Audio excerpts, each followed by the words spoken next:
All right. Hello there, everyone. Welcome to the 411 Ground and Pound MMA podcast. We are your weekly look into the wide, wacky, wonderful world of mixed martial arts. My name is Robert Winfrey, and I am your host, per usual. Thank you all very much for tuning in. Anything you can do to help the show is always appreciated. Usually that's going to take the form of interactions with it of some kind. Like, comment, subscribe, star rating, written review, whatever's applicable. This is doubly true if you're on YouTube these days. Apparently, they're rolling out a thing where they only really count views if there's some kind of interaction with it. So, I don't know. I don't know if they've actually gone fully committed to that. I know they've been trying it. Again, yeah, I get what they're trying to do with that. They're trying to sort of negate the negative effects of bot viewing. But it strikes me as a deeply inelegant solution to the problem, especially because that kind of removes the effectiveness, the incentive to create rewatchable content, because you can't really just interact with it every time unless you want to throw a bunch of comments. It doesn't matter. Leaving that alone. So anything you can do on that front is always appreciated. Thank you.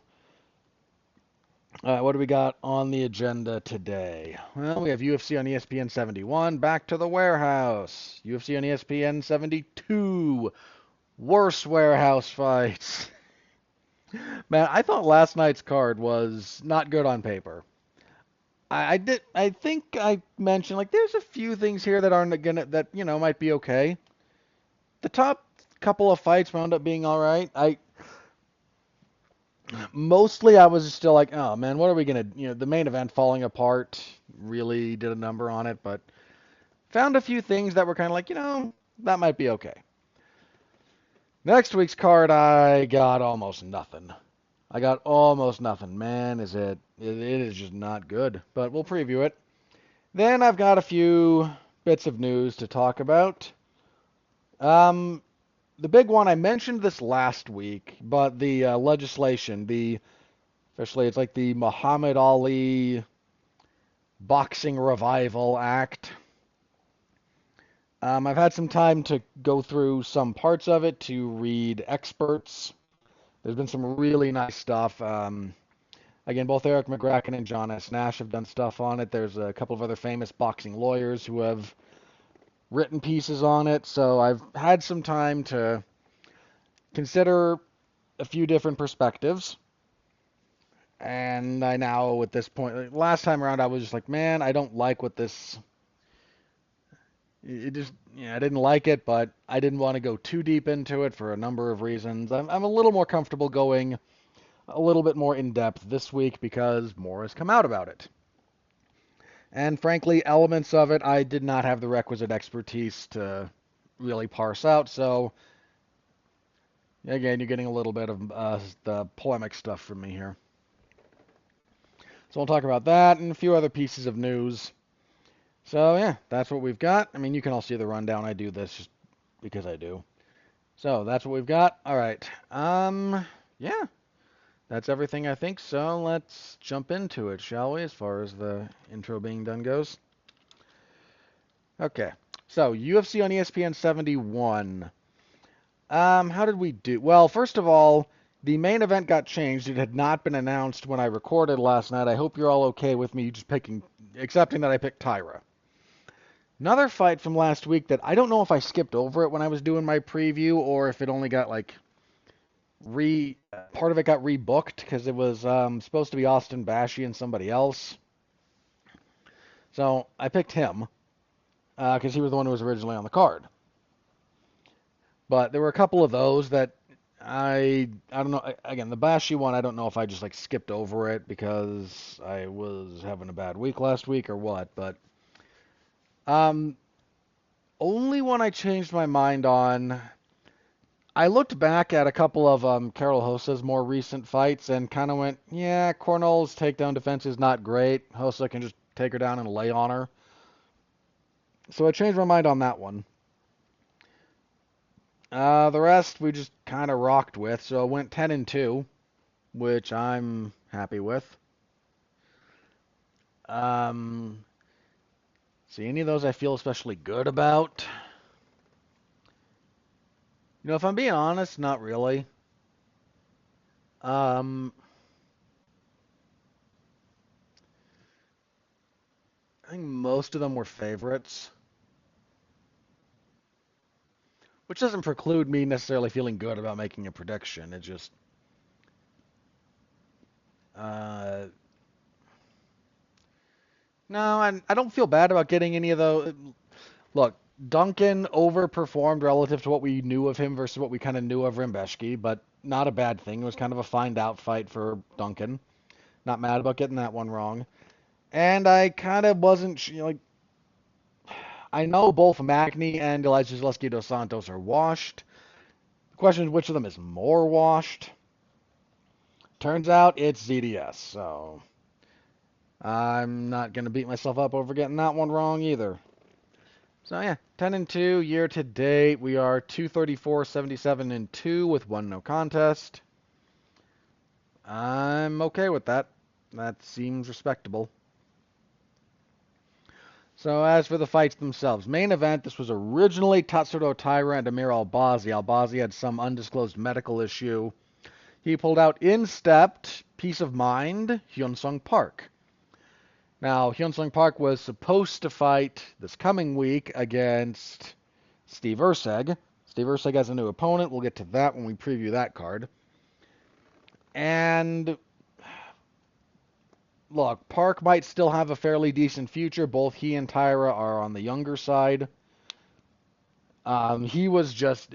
Look, Steve Erceg fights very, very differently from Tatsuro Taira. So that's part of it, and Taira's fought much better opposition. Park was just ill-equipped to deal with Tatsuro Taira on this night. First round, Taira wins. Sorry, I should give you the official ruling here. Via submission, it's listed as a face crank. It's kind of a choke that's across the jaw because you can still do that, but I get why they listed this as a little bit more of a face crank. 106 of the second. First round, he drops Park with a couple of right hands, really nice straight rights.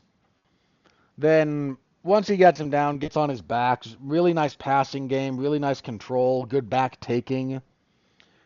Second round, fairly quick takedown from Taira, just significantly better on the ground. And gets the choke / crank in. Good stuff from Taira. Said he wants to fight for the belt next.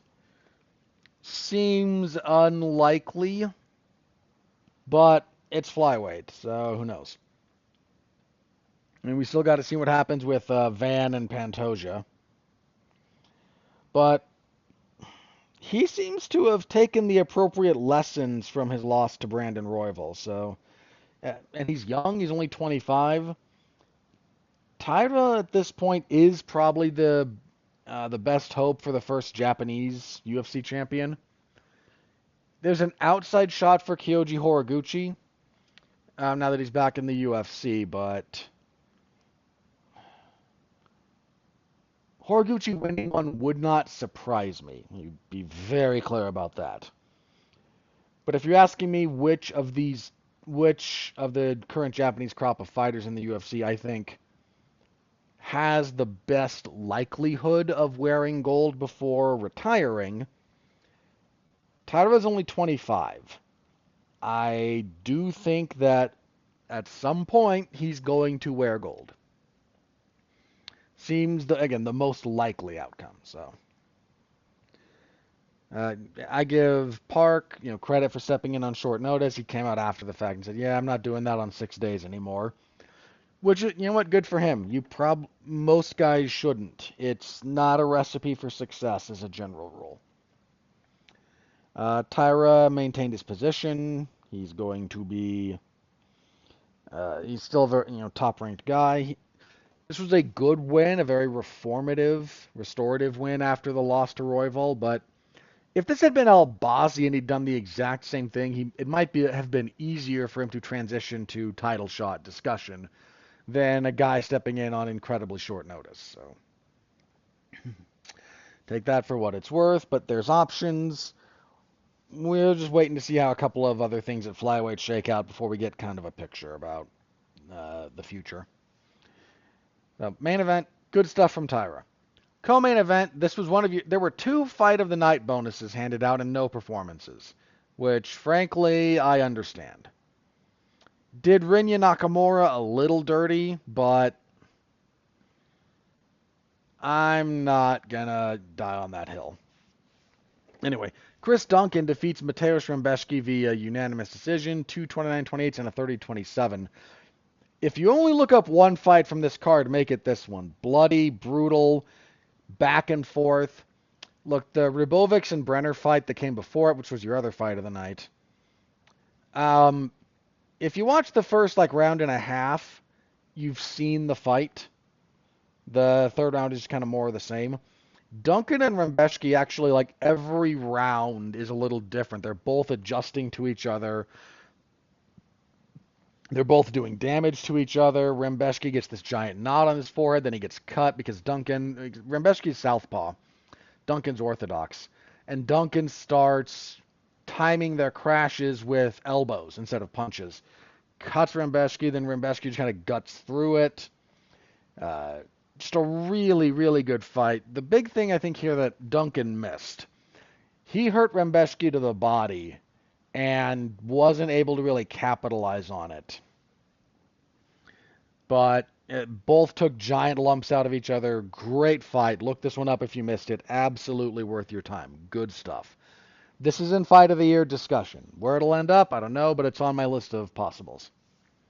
Also at lightweight, up next, Esteban Rybovics defeats Elvis Brenner via unanimous decision, 2:30:27 and a 29:28. I think I saw the joke that Rybovics was going to have one of the fights of the night and just drug Elvis Brenner along with him. Kind of that. Defense, not much of a thing for either man as a general rule. Good pace. Rybovics just kind of drowned him with pace and pressure down the stretch, but Brenner, didn't fight poorly. Fun enough fight. Given the lack of two other solid performances, I'm okay with these two getting a secondary fight of the night bonus. Carol Hossa defeated Nora Cornol via unanimous decision, 30-27 and then 2:29:27s. Yeah, the second round being a 10-8, perfectly fair. I did give Cornol the first. I thought she did okay, especially once they got into the clinch. She had some really nice knees to the body. But second round, Hossa just gets a quick takedown, and Cornol just couldn't get up. Second or third that I thought was better as a 10-8.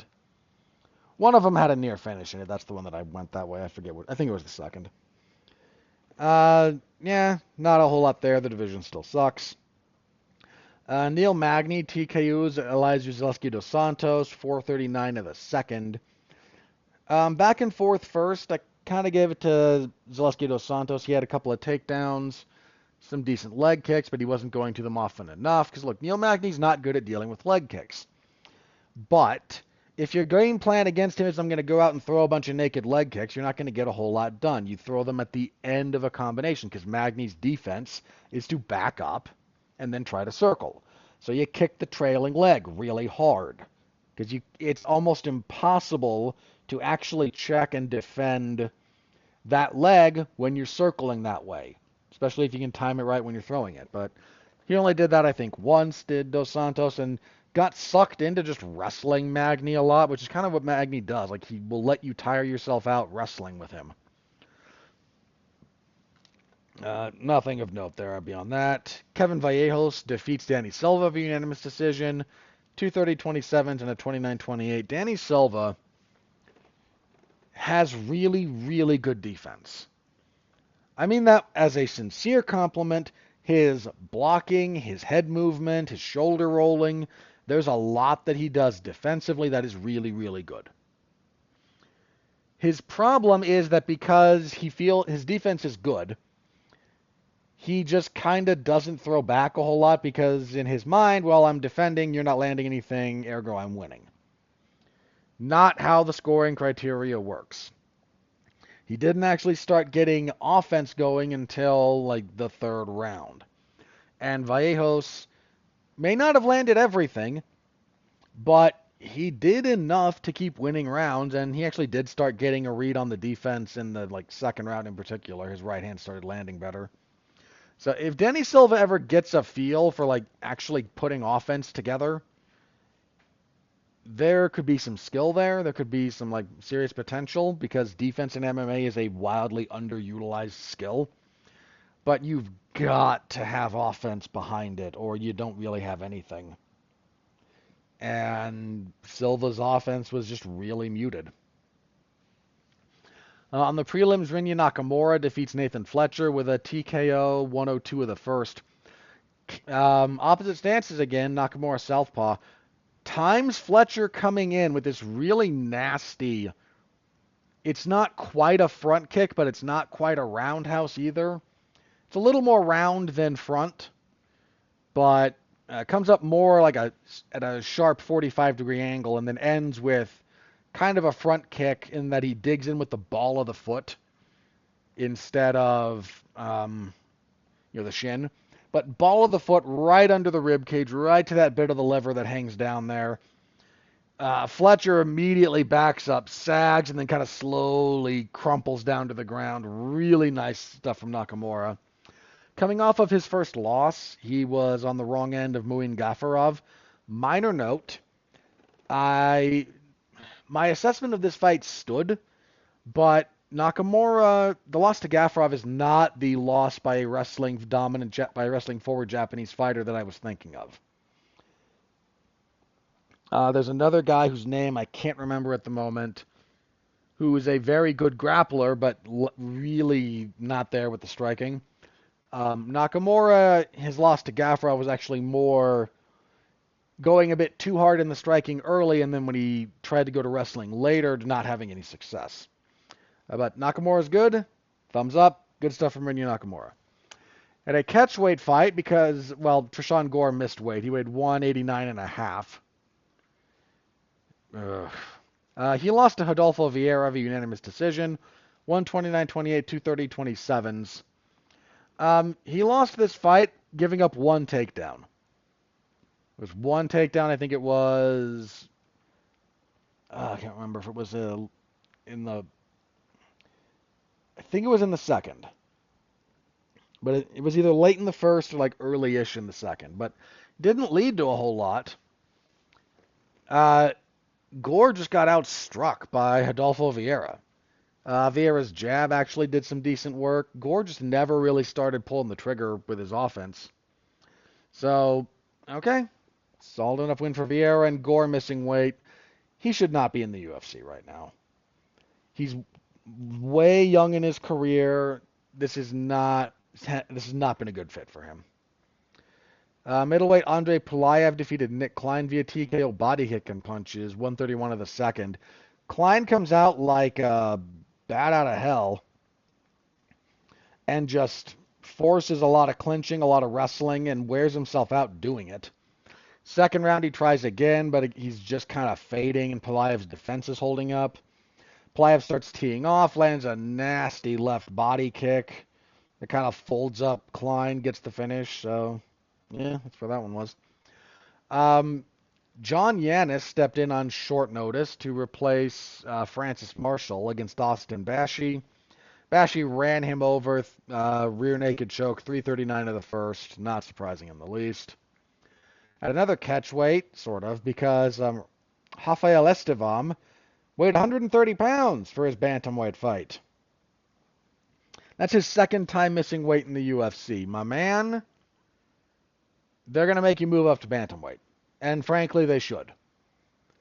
If you have missed more than you've made weight in the UFC, that's a problem. And I know 3 fights is a slightly smaller sample size. I get it. But still. That's really, really not good. But he beats Felipe Bunas for unanimous decision, 29-28 across the board. Estevam has skill. He really does. But you got to get that weight cut under control, buddy. And kicking everything off, Piera Rodriguez defeated Ketlin Souza via split decision, 29-28. Didn't strike me as being fully split decision worthy, but I'm not up in arms over it, and ultimately the right person won, so yeah. That was it. Already mentioned 2 fights of the night, one for Duncan and Rambeshki, one for Rybovics and Brenner. If you only have time to watch one of those, Duncan and Rambeshki is the one to watch. The others, Ryubovich and Brenner's fine. And Taira's performance against Hyun-Sung Park is not bad. It's certainly good.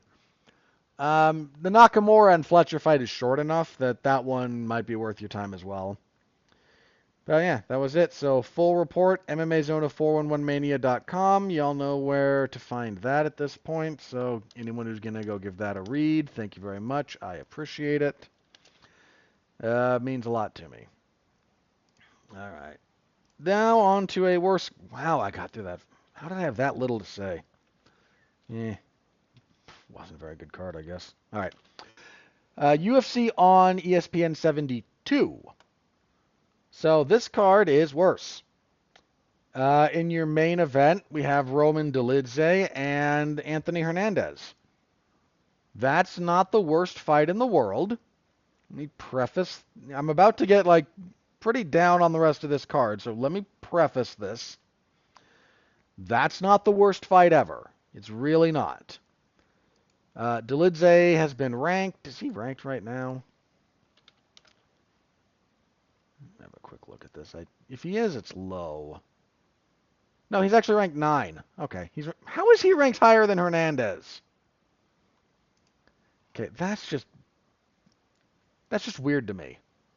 He's got losses to Marvin Vettori and Nasruddin Imavov. He avenged the loss to Vettori in his last fight. That weird fight with Kevin Holland. Ended in the first round. Holland broke a rib near the end of the first, and then look, man, broken ribs suck. Any kind of rib injury sucks. But yeah, him not being able to continue after that, I completely understand, and no shame on that. But I don't know how he got that high. He's got a good. I would just, frankly, I'd probably just swap their rankings. Dolidze, that seems a little high. Whereas Anthony Hernandez, he had a little bit of a rough start to his UFC career. Lost to Marcus Perez. That's a weird one to have. Beats Jun Young Park. Loses to Kevin Holland, and then is undefeated since. And frankly, I think it's probably a better level of opposition overall. I don't know, the lack of he hasn't beat someone like Vettori, so I don't know. I wouldn't. That doesn't make a whole lot of sense to me. It's just kind of the long and the short of that. So if this were 3 rounds, I think Dolidze might have a shot at winning 2. I'm gonna put it like that, but it's 5 rounds, and even getting 2 rounds from Anthony Hernandez is really difficult. He's very tough. He has a very high output style, a lot of heavy grappling, a lot of fence work. He fights very much, in the Khabib Nurmagomedov style. Good control, couple of good submissions that he threatens from control position, especially the ride. He will use the assassin ride to transition to threaten the seated arm triangle. It's what he got Adolfo Vieira with. It's a really nasty choke if you can get it. He's threatened that. He's good. Dolidze's not bad, but I still think pretty highly of Hernandez overall, and I'm going with him here. Dolidze he doesn't do high-paced fights very well, and I think Hernandez is going to drown him. It's kind of what he does. The odds are with Hernandez pretty solidly. So, all right, our new co-main event. Okay, so this was supposed to be. I mentioned it already. This was supposed to be Steve Erceg and Hyun-Sung Park. That got switched around because Park got moved. Now it's Urseg and Osborne. The UFC's webpage erroneously lists this as Urseg versus Alex Perez. Okay. Um, this might be do or die for Urseg as a top guy in the division. Urseg is on a 3-fight losing streak now. Some of that is the level of opposition. So he gets one finish in the UFC when he knocks out Matt Schnell, then gets a title shot off of it, and comes fairly close to beating Alexandre Pantoja. Needs to be said, he fought very well there. But loses. His next fight, he gets stopped by Kai Kara-France in 4 minutes. Most recently, he dropped a 5-round decision to Brandon Moreno that was not all that close.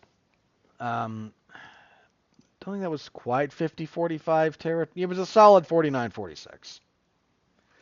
So if he's going to stay top of the division relevant, he can't drop a 4th fight here. He really can't afford that. On short notice, he's fighting Buday Osborne, who is absurd for this weight class at 5'7". He's a 5'7" flyweight. They're doing this at bantamweight because Osborne's taking it on short notice, but these are both flyweight fighters. Got a 73-inch reach, does Osborne. He's got a lot going for him. Now, on the downside, Osborne is a fairly inconsistent fighter. He has shown flashes of serious brilliance. In fact, the win he's coming off of over Louis Garuli was really good. But he has been... That broke a 3-fight losing streak. Those losses came to Asu Almabayev. I won't hold that too much against him. Jafal Filho, which... Filio's pretty good. But if you're getting choked out by him in the first round, that's a thing. And then Ronaldo Rodriguez.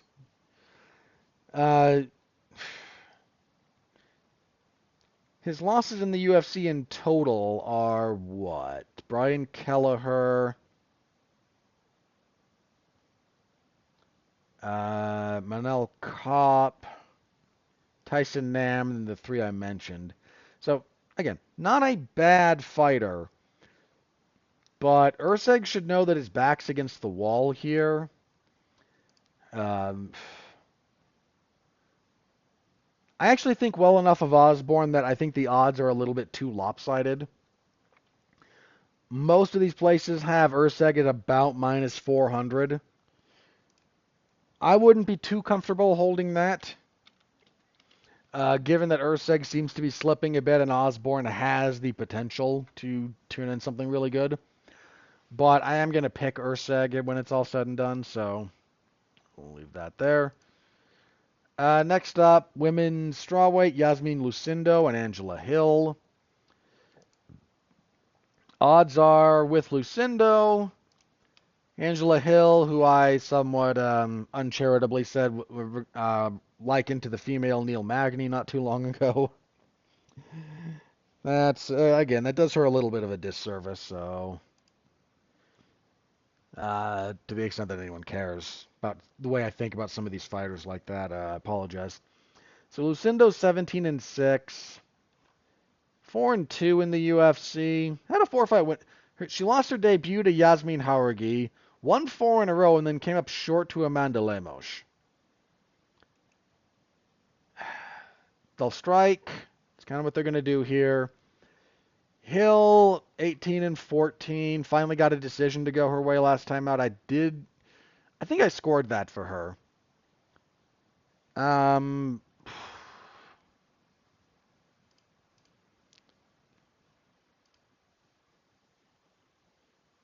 She's on an okay streak recently. 5-2 in her last 7. Had a 3-fight losing streak before that, though. So 5-5 in her last 10. Just kind of the story of her career, basically. Hill's other problem is she really fades. Once we get to like round 3 in particular, she struggles to maintain the same kind of pace and output that she had earlier.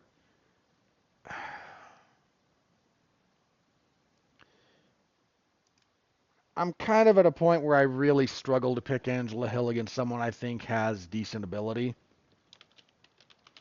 And I think Lucindo's probably good enough to beat her. So we'll go with Lucindo, but your mileage will vary. So take that for whatever that's worth. Featherweight next. I told you guys this goes downhill fairly quickly. Andre Fili and Christian Rodriguez, and boy do I not care about this one.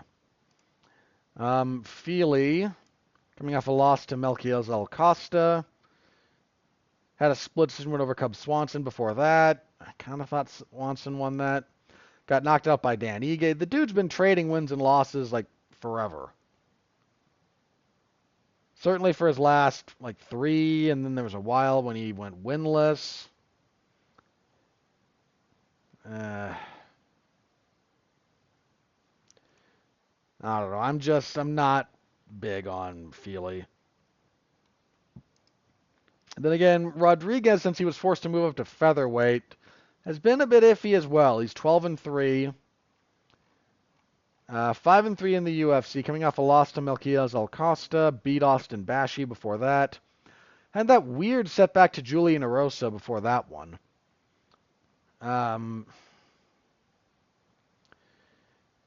He really wanted to be at bantamweight, but missed weight too much. And again, his featherweight campaign has been mixed.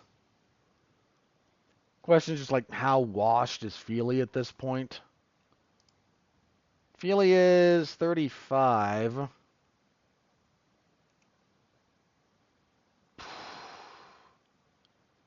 Odds are with Rodriguez.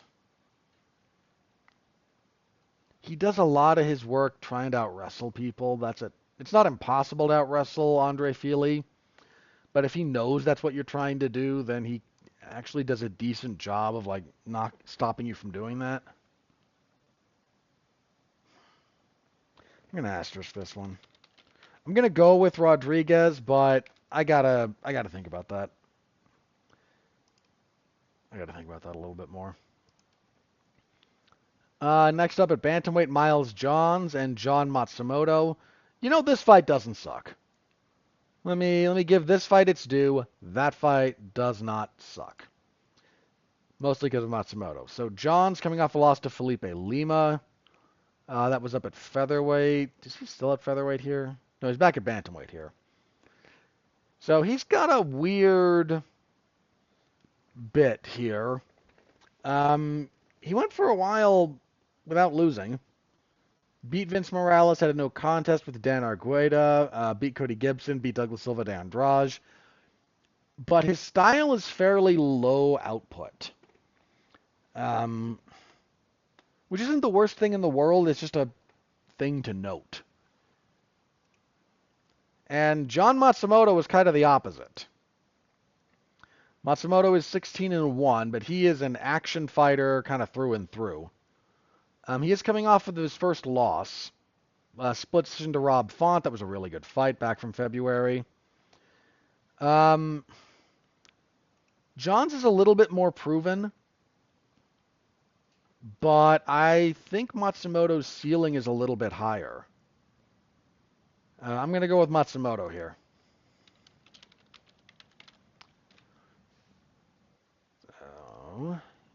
Odds agree with me there. Nice to know.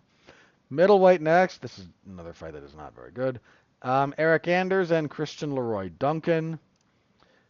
Anders still being with the UFC is kind of a mystery. I mean, he's on a 2-fight winning streak, but his last win was a TKO over Chris Weidman, who, at this point just falls apart. He's 3-3 in his last 6. The losses are to Andre Muniz, Jun-Young Park, and Marc-Andre Barrio. Wins are Kyle Dawkins, Jimmy Pickett, and Chris Weidman. And again, I always don't want to count the Weidman fight because it's Chris Weidman at this point, and what are you gonna? And Christian Leroy Duncan, 11-2. 4-2 in the UFC, respectable. His losses have come to Armin Petrosian and Gregory Rodriguez. Good old RoboCop. Coming off the win over Andrei Pulayev. Duncan's just probably a little bit better overall. And I think Anders is kind of shot at this point, so we shall go with Duncan, and we'll let that ride. Okay. Let's see. Next, we've got... What is next here? Julius Walker and Rafael Cerquina. Crappy light heavyweights. Good grief. Who cares? All right. Walker, 6-1. Lost his UFC debut to Alonzo Menafield via split decision.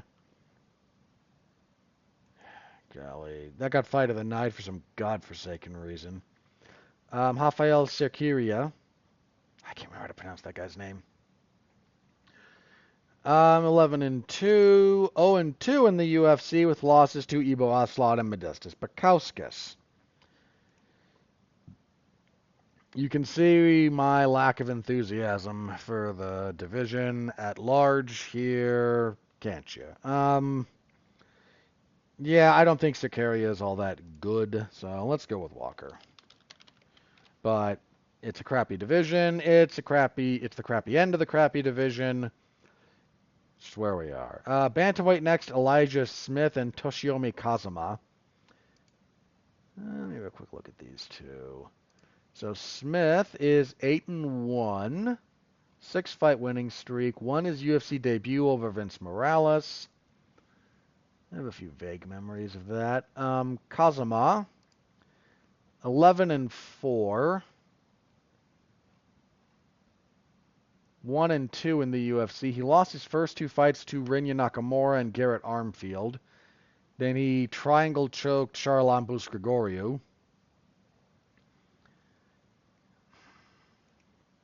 Probably Smith.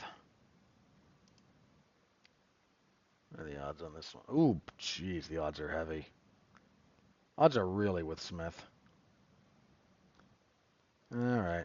Well, I don't think I agree with how heavy those are, but I'm perfectly okay picking Smith to win here.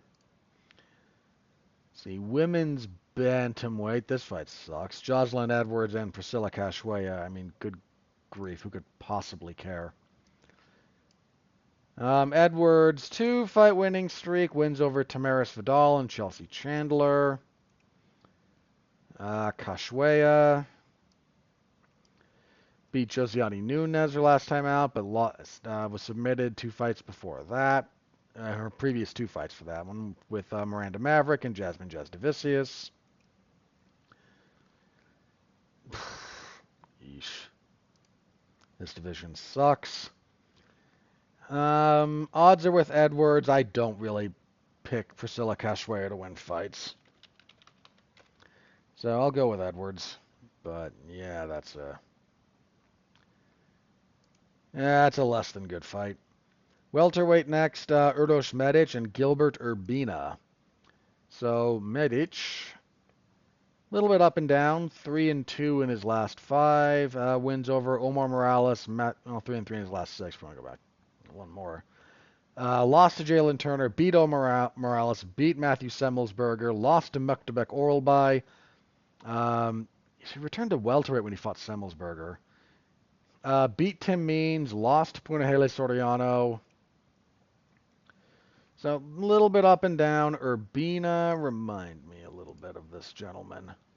Right, I remember you. 7-3. 1-2 in the UFC. Losses to Brian Battle and Charles Radke. Between those two, he beat Orion Kosi. I think this is Medic. I shouldn't say I don't do very often, but yeah, go with Medic. Urbina has not been impressive thus far in the UFC. And kicking everything off at women's flyweight, Gabriela Fernandez and Yulia Stoliarenko. Let's see. Fernandez is 10-3. 2-2 in the UFC. Lost her first two fights to Jasmine Jasdavicius and Teresa Bleda. Won her next two, a split decision over Carly Judice that I don't think she probably should have won. And then had that comeback against Wang Tong, which was had a rough first round, but kind of got there in the second with the choke. So good for her there. And Stoliarenko is 11-8-1. 2-6 in the UFC. Good grief.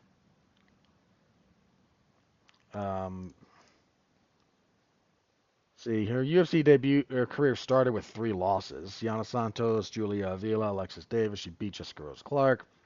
Lost to Chelsea Chandler, beat Molly McCann, and then lost to Luana Carolina most recently. Yeah, Stoliarenko's not here to get wins at this point. So we'll go with Fernandez. And that is the card as it currently stands. So, Saturday, MMAZona411mania.com. Stop by, say hello.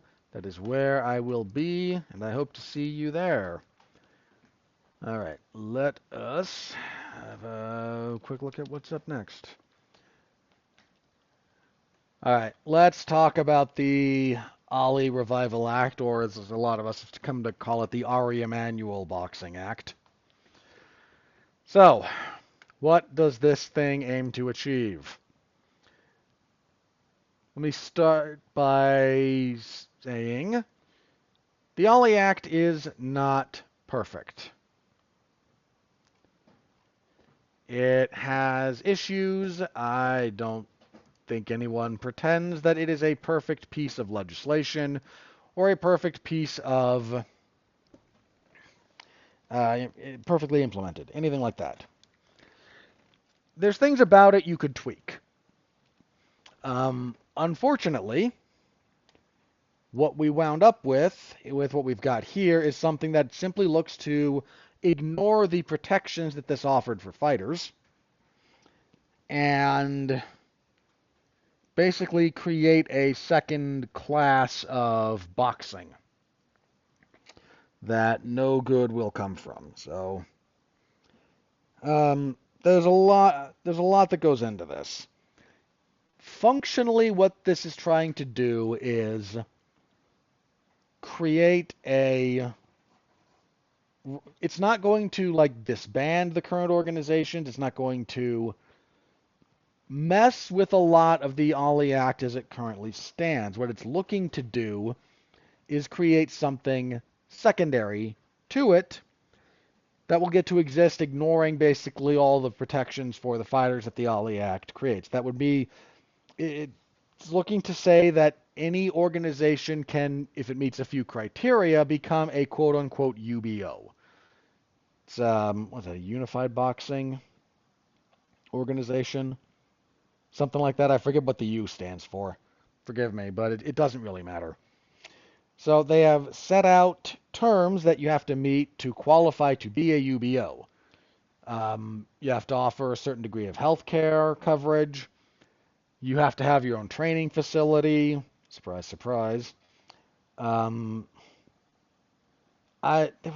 there something else? I think there's a couple of other things. They're also looking to like increase the minimum, to put a minimum amount of pay in place for rounds fought in boxing. So I forget what the number is, but it doesn't matter. It's really only applicable to the club level of fighting, and I'm not saying that's nothing. I'm saying as a general rule, it's not super relevant to the broad picture here. So what they're trying to do is basically say, if we meet this criteria, we get to ignore the rules of the Ari Act. So financial transparency is not really much of a thing anymore, which is a big thing that helped boxers. You can have your own rankings. You can have your own titles if you qualify to be a UBO. And It removes a lot of the protections that were supposed to be there for, like stopping promoters from being managers, which was a big thing the Ollie Act did. If you wanted to be the promoter of a fighter, you couldn't also be their manager. That's a conflict of interest, and it really is. Um, so that's not really a thing. There's a bunch of those protections again for fighters that get just pushed aside if you meet this criteria that, hey, surprise, surprise, um, Zuffa Boxing or TKO or whatever they're going to wind up calling it, uh, has the UFC PI to jump into.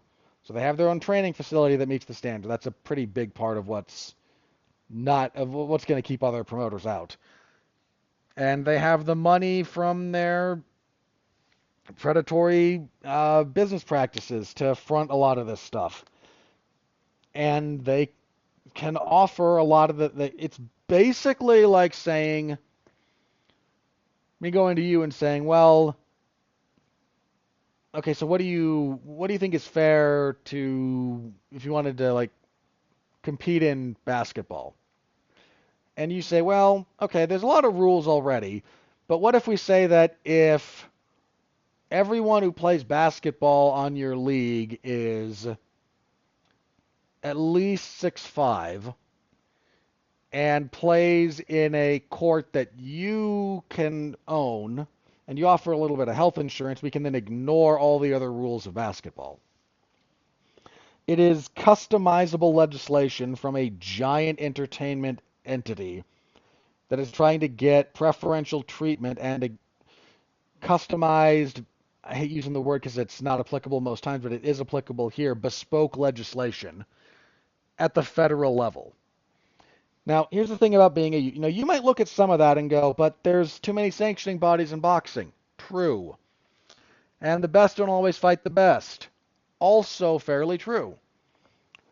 So isn't this better? Let me ask you a couple of questions about that, if that's where your head is. Because I am not here to say that you can't touch the Ollie Act. I think there's things you could do to it. I really do. But let me ask you a few questions about MMA. Do the best fight the best in MMA? Because if you just said yes, you're woefully misinformed at best. Did the best heavyweights fight in the UFC? Did we ever see John Jones and Tom Aspinall? Did we see Francis Ngannou and John Jones? Francis Ngannou might still be the best heavyweight in the sport. Is he fighting anyone in the UFC? No. Huh. Funny how that works. That's just one example. There was an entire time period when the best light heavyweights in the world and the best heavyweights in the world were not under the UFC banner, and it wasn't close. The best fight the best here is a talking point from the UFC. Used to be more true than it is now. Maybe I can grant you that. But it's not true. Steve Erceg fought for a belt not that long ago. Brandon Royval probably should have fought for a belt again, but because he had a couple of losses to the champ, we all just kind of ignored that he's still maybe the second best flyweight. Don't the best fight the best? Well, okay, there are business considerations. Sure, there are. That's the point. The best don't always fight the best in the UFC. So shut up with the talking point. They don't do it in boxing either. I know, no one does. There's an entire talking point right now from a bunch of UFC fighters about how you should just fight the next guy up in line if you're a champion and not chase super fights. Well, here's a thought. If you are a champion, what's the financial incentive to fight the next guy up if he's really good but no one cares?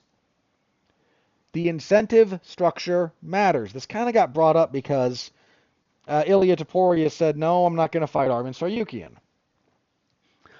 Now, I don't know how hard and fast that position is from him. I don't think that fight appeals to him because, one, it's certainly not an easy fight, but two, nobody cares about Arman Tsarukyan. He's looking for fights that will elevate his profile and provide more financial reward for what he's doing, like everyone does. The Ali Act actually does, and certain sanctioning bodies actually do a slightly better job of occasionally making a champion fight someone who should be the next contender, even if no one knows who he is. And if they don't, they get step-aside money. That's one of the best ways to get rich. There's a couple of ways to get rich in sport without ever really doing much or risking much. One of them is in the NFL to be the backup QB to Tom Brady. I know Tom Brady's retired, but you take my meaning. If you are the backup quarterback to a generational talent, you're getting paid a lot because that's how the NFL works, and you're risking almost nothing. If you become a mandatory challenger in boxing, but you're not an attractive matchup financially and a difficult matchup physically, the number of champions who will just throw money at you to step aside so they can pursue a more lucrative offer is pretty darn high. The guy, I think it was School, who, don't get me wrong, his fight with Canelo was a travesty. I mean, travesty is the wrong word. It was terrible. Sucked. Sucked out loud. School had been the mandatory for Canelo for a couple of years, courtesy of that organization. But every time that came up, Canelo had another fight he'd rather take, so he just paid step-aside money to School. That's a good way to make a living, believe it or not. To get the champion to just throw money at you to not fight you. Cool, thumbs up. And look, it's entirely up to the contender if they want to take it. If they say, no, I don't want your step-aside money, then the champion has to either vacate the belt or defend against them. But if you're looking at the money first and foremost, and you don't like your odds of beating the champion, step-aside money's not a bad way to go about that. Anyway. So, again, the incentive structure in MMA is a little bit screwed up, and it's not going to help. Moreover, it's not going to help if you have a UBO, because the letters of law for this kind of indicate that if you have a UBO, if you qualify as a UBO, so whatever TKO boxing becomes, if they're a UBO, they'll have their own rankings, they'll have their own stable of fighters, they'll have their own belts, they will do everything in-house. They won't let their fighters fight someone who isn't signed to them. So if one of the best fighters is with TKO boxing and another one of the best fighters is with somebody else, they ain't fighting each other, so the best still aren't fighting the best unless the guy signs with TKO. Even if you had another group that became a UBO, the UBO fighters from UBO 1 and UBO 2 wouldn't fight each other because of how the contracts work. How is this supposed to help boxing?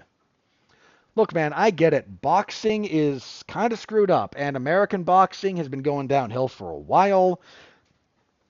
And we're actually in a bit of a point in time right now where boxing doesn't have a broadcast home in the United States. That's not going to hold. There's going to be at least one of them that winds up with ESPN or something similar. That they're just not right now. But yeah, boxing's not great. In a great spot. American boxing in particular, not in an especially healthy spot. So the desire to kind of make American boxing relevant and great again, I get it. I really do. This is not going to help it. This is the UFC, TKO, trying to take the UFC's monopolistic model and just via federal legislation transport it into the sport of boxing.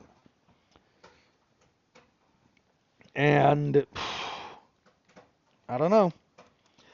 There's not going to be competition. Look, fundamentally, one of the things that makes boxing work and be kind of fighter friendly and be attractive as a model or as a path is that different promoters have to bid on the services of different fighters. That's not how it is in MMA. In MMA, if you are a fighter, your fate and your well-being are at the whims of the UFC matchmakers. There is no competition for them, for you. They're not competing for you. They don't care about you. The question is whether or not they like you enough to throw you a fight. Or if you'll jump through hoops for them, which they will then ignore unless you have something contractually obligated. This is not going to help boxing. It's just not. You're going to try and create a secondary class of boxing that exists independent from the major sanctioning bodies, and no good will come. Okay.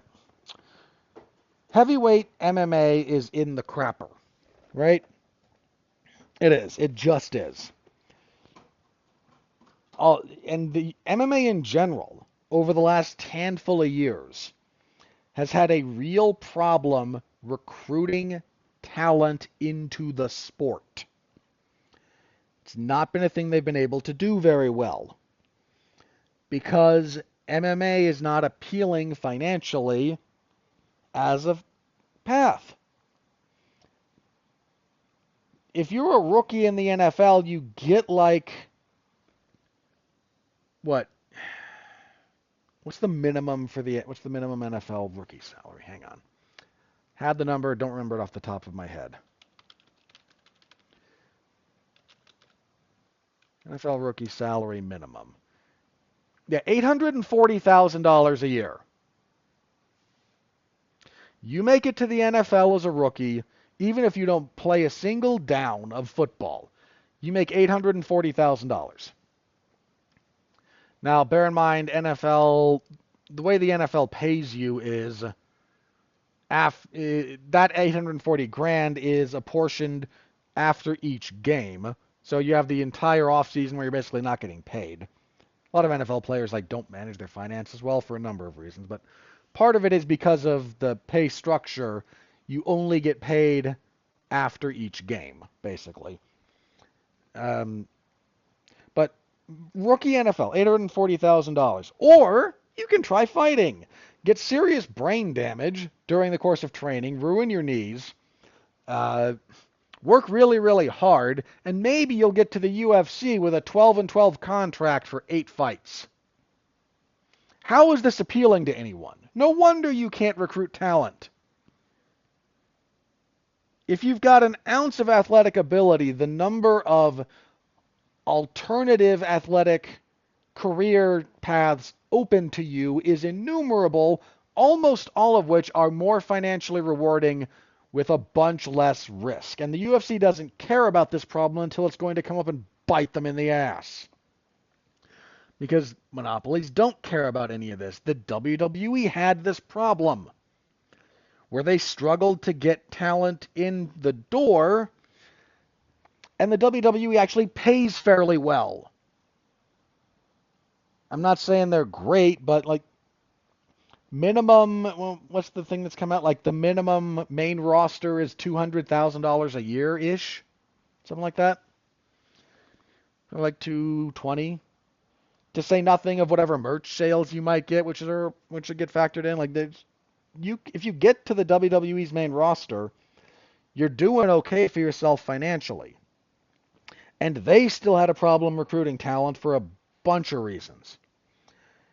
The UFC pays poorly. Everyone knows it. No one will do anything about it. And no one's going to do anything about it until it becomes a giant problem that at that point becomes almost impossible to fix with just adjusting pay. I mean, with TKO getting into boxing, there's a chunk because the first wave of boxers that they signed, they're gonna have to pay a lot of money to. You want premium boxing talent to be signed to you, that's gonna cost you. Some people have said, in fact, there was a period of time when I was one of them, speculating that if MMA fighters look at those boxing payouts, they're gonna, from the same company that's paying them, they're gonna start going, wait, what the heck?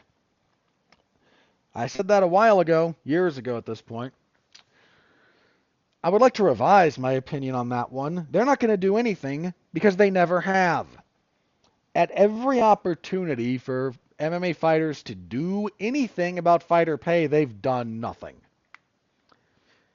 There's still an active lawsuit against them for unfair business practices and wage suppression in the marketplace. They just settled a previous lawsuit for those same things for, $300-something million, $230-something million? I forget exactly. Somewhere in that neighborhood.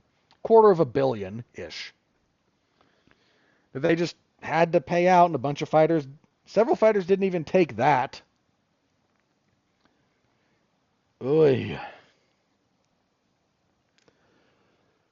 But no, oh, look how much, Dana White is like going to be the face promoting Canelo Crawford.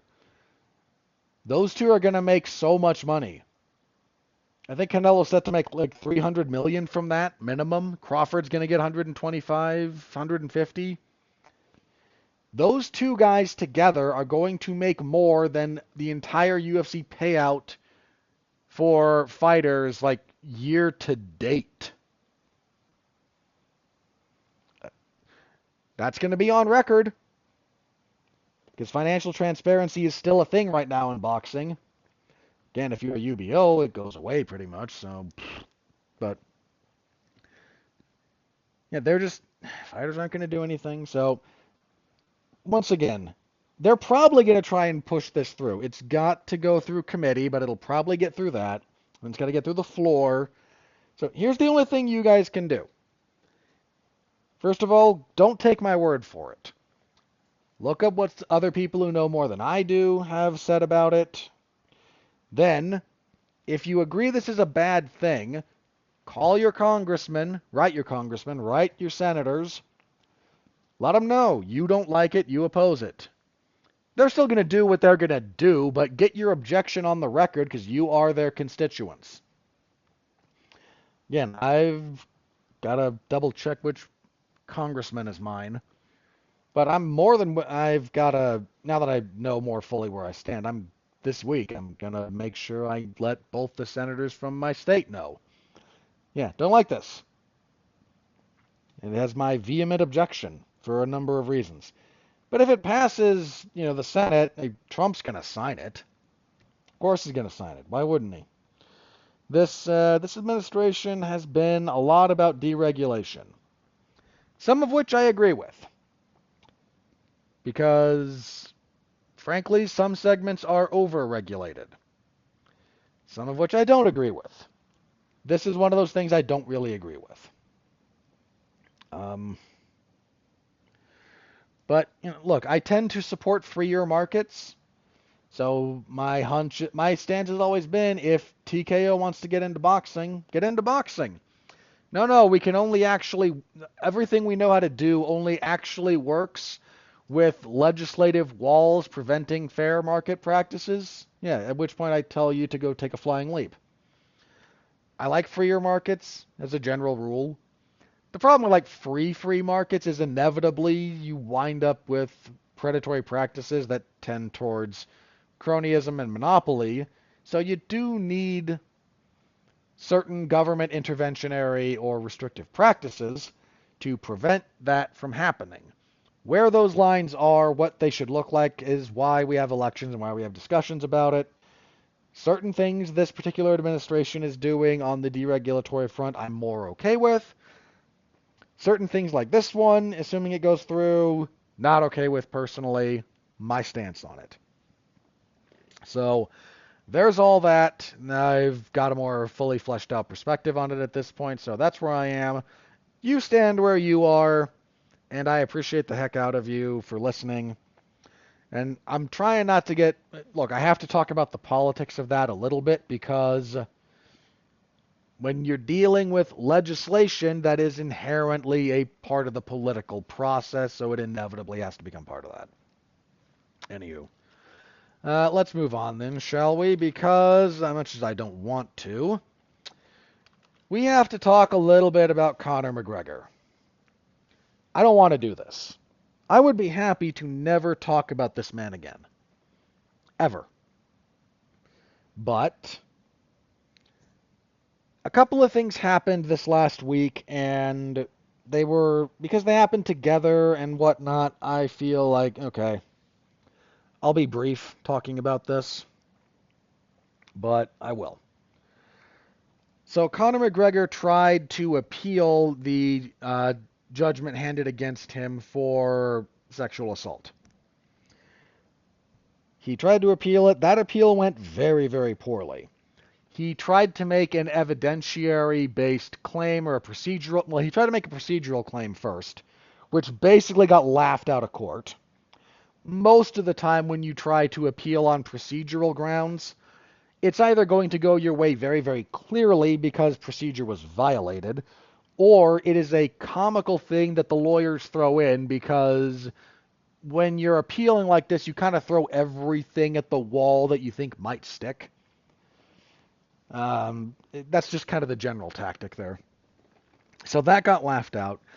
Also, he said that we have evidence of essentially of like domestic violence between Nikita Hand and her then boyfriend that would explain the physical condition of her in some way other than Conor attacked her and raped her.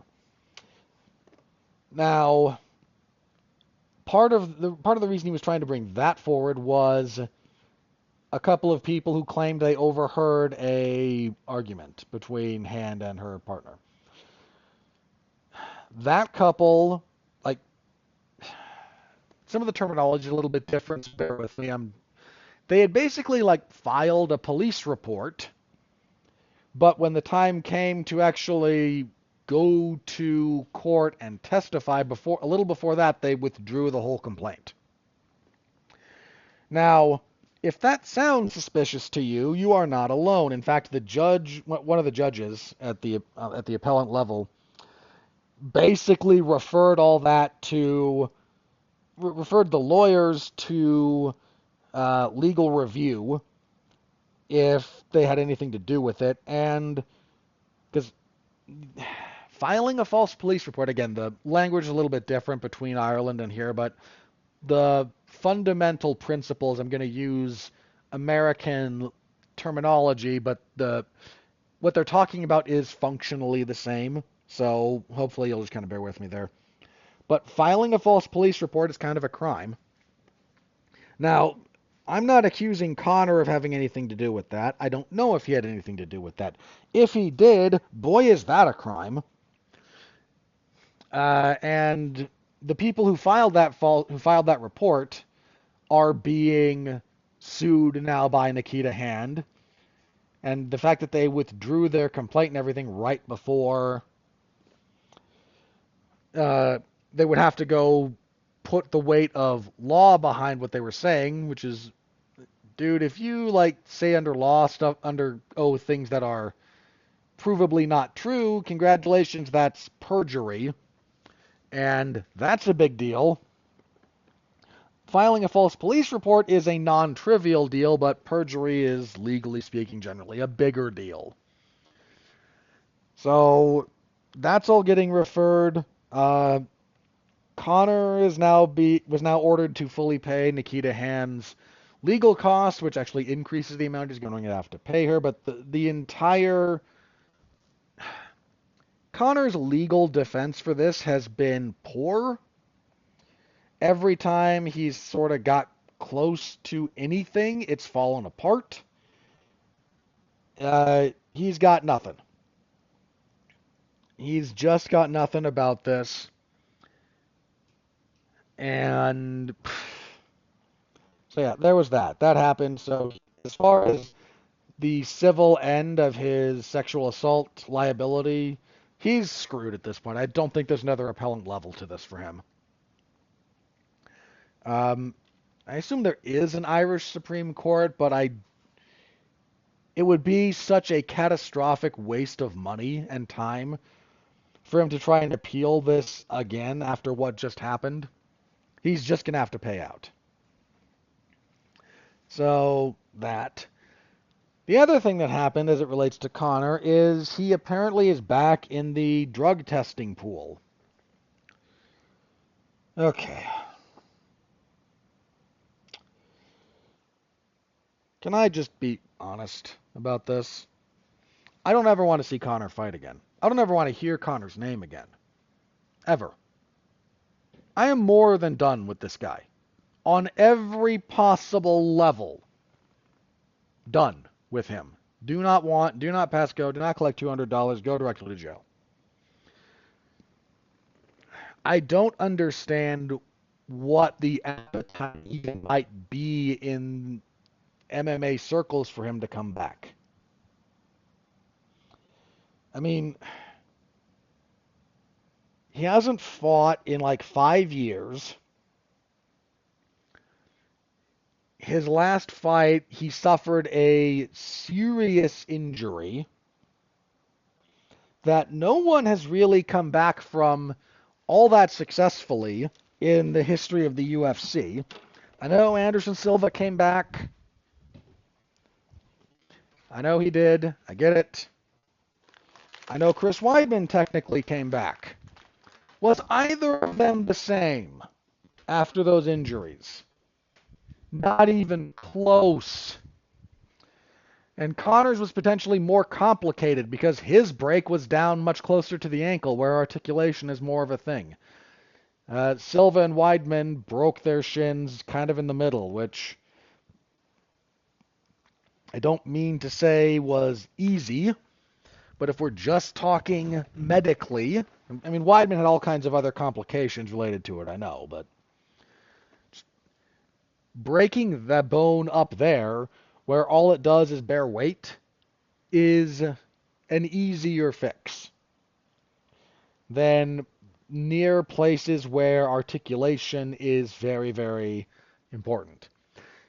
And Conor's break was down right by the ankle, so more complicated. I don't want to see him fight again. Like, he hasn't been relevant in a long time. What do you think's going to happen to anyone out there who might be a Conor fan? Like, you think he's going to come back after this giant amount of time off, fight someone who's any good, and look any good? It's over. It's been over. It's done. He's past it. He's washed. He's not relevant anymore. Why are you just desperately clinging to this nostalgia for a decade ago? Stop it. Just stop it. Look, I've got a pretty wide window of people I accept in the combat sports space.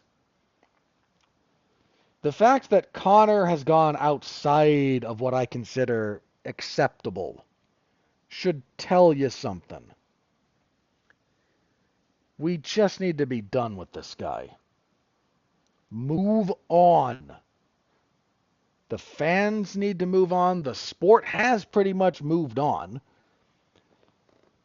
I don't know. Conor's just like, yeah, it'd be cool to fight on the White House. Dude, at this point, I don't think you could get a security clearance to go back to the White House.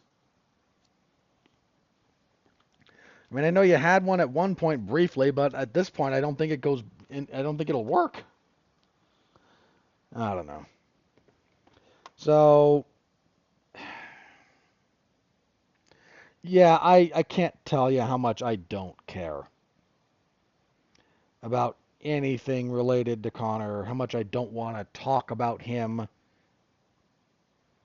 how much I don't want to see him fight. I don't want him back in the news cycle. Ugh. Anyway, that's where I am. So there's your Conor McGregor update, which I apologize for having to give. But, well, there we are. All right, last little bit of news. This goes to a point I talked a little bit about before, but I want to touch back on it. So, Martin Buday, who defeated Marcus Buchecha Almeida last week, his contract was not renewed by the UFC. He went, I think, 6-1 with them. That or 5-1. One loss and a bunch of wins. And the UFC said of this fighter, no, be gone. Once again, the best fight the best. Guy with a pretty solid winning UFC record, suddenly not in the UFC anymore. Heavyweight sucks. Okay? Light heavyweight sucks. I don't know that the UFC is in a position where they should be okay cutting fighters who have good winning UFC records. Now, let me let me qualify that a little bit. If the big goal from the UFC is to cut several fighters that they are not interested in being in business with anymore, and then replace them with either a couple of returning veterans or three-ish exciting heavyweights from outside the UFC, we might be in the process of renovation. So let me acknowledge that possibility. I don't know how likely I find that. More likely, this is what the UFC normally does in these situations, which kind of goes as follows. Oh, you've won a lot of fights, but we think you're boring. Go away. That's it. That's kind of what they do.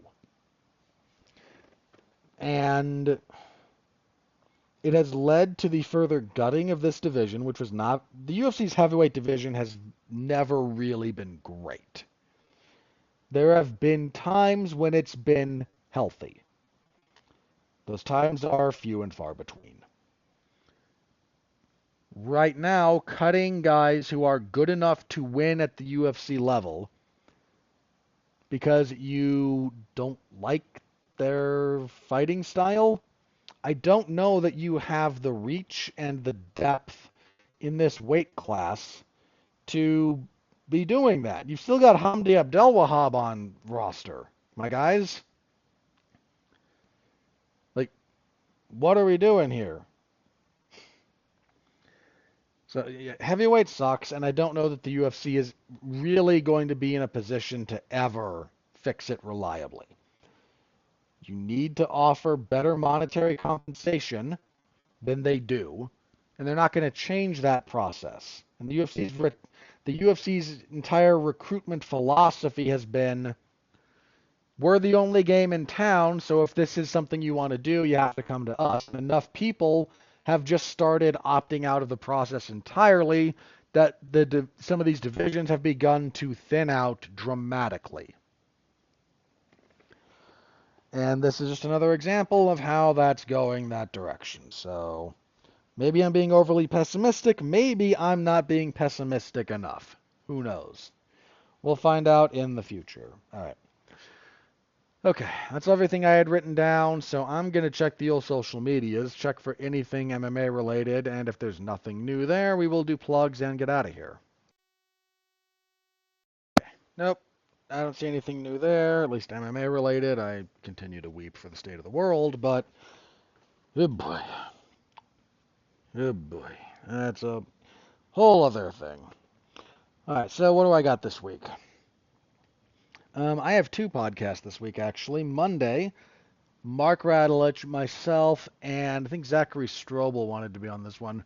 We will be reviewing The Naked Gun. So that'll be fun. Haven't seen it yet, but I will before we review it, obviously. We will talk about that movie, The Good, the Bad, the Otherwise. We will talk about the box office and the Fantastic Four, flopping kind of hard.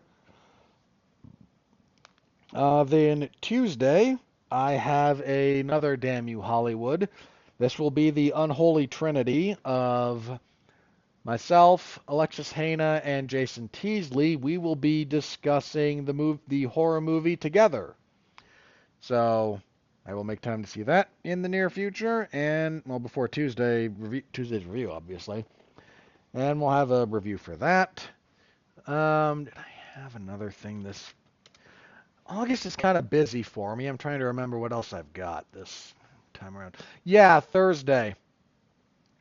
So Thursday there will be a Long Road to Ruin. That will be me and Mark, and we will be talking about the 28 Days Later franchise. So the 28 days later, 28 weeks later, 28 years later. So tune in for that on Thursday, the 7th. Yeah, then Friday, WWE SmackDown. We just wrapped up SummerSlam, which I barely know the results to because if I'm not paid to watch it, I don't care that much. Then Saturday on the 9th, we will have, of course, UFC on ESPN 72. MMAZone411mania.com for that one, and we will be back here next week to review UFC on ESPN 72, and we shall preview UFC 319, headlined by Dricus du Plessis and Khamzat Chimaev. What else is on that card? Lerone Murphy and Aaron Pico, I mentioned already. That's a tough fight for Pico.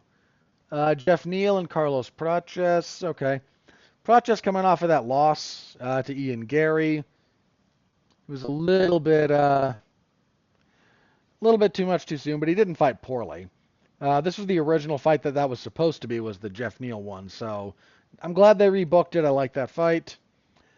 I don't care about Jared Cannonier and Michael Page. Tim Elliott and Kai Asakura. Iffy, maybe.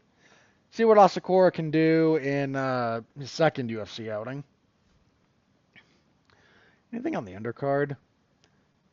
Mershard and Alexejak. I'm going to have to type out one of their names. That's just mean. Edson Barboza and Drakkar Klose on the prelims. Early prelims, jeez. Brian Battle and Nursultan Rozboyev.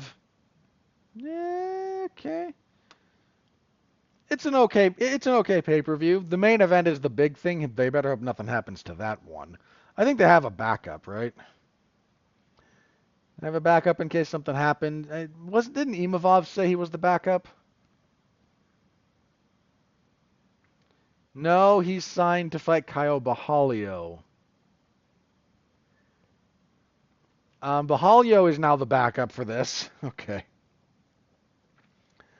Imavov didn't want to have to sign for this, train for it, and be a backup, and then 3 weeks later fight Borralho. Borralho said, sure, I will do all of that.